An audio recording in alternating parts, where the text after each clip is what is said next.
Ofisa kana ji? Mu jira karfe 2 daidai a je a dauko yaron nan. Mu bari kamar 3 lokacin bacci ya kama shi sosai. Na kusa idan muka kamo shi haka ne. Idan ya mana taurin kai mu karya shi kawai wajen mu taho da shi. Gaskiya ne. Amma kana ji idan muka shiga dauko yaron nan irin daukar da muka wa Faruk na darmana irin daukar nake son mu mai. Yana da kyau. Ba mutunci. Baby wallahi san ka nake. Kina ji? Me yasa ka ki fahimta? Wallahi ina son ka. Wallahi zan iya komai akan ka. Ni ba san ki ne ba na yi ba. Ni gaba ɗaya SBs ne da yi ka gani.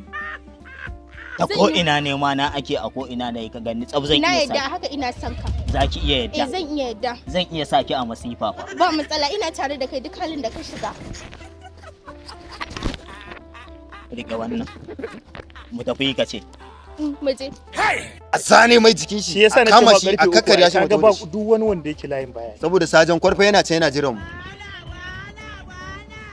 Kai, sannunku. Zo nan. Daman kai neman ka nake yi. Wato mun dauke ka aiki kaje ka sayar da yarinya waje na koya ko? Shine wannan yaron da Shine yaron da nake faɗa ma. Kai. Officer. You are very stupid. Baka da hankali. Officer ni ku yi hakuri ni ma bani ake nake siyarwa. Wa mai gidan ko yake sayan ma? Ka tana. Kai kike bashi? Kai. Zo nan. Wallahi na rike da Allah ƙarya yake min. Officer wait, tsaya ka ji mana. A tabbata ita ce take sayar ma. Ke zo nan. Wallahi yalla bai shi ya bani. Wallahi wannan jaka ba tawa bace. Kai ne kake sayo da yara? Kai dan Allah ka gurgu ne fa ni dan Allah. Ka nuna mana wa yake baka kayan nan. Wa yake baka? Kai wai dan Allah.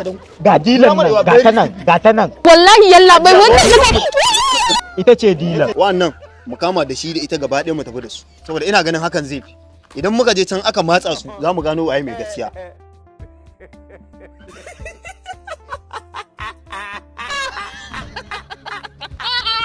Oh my God!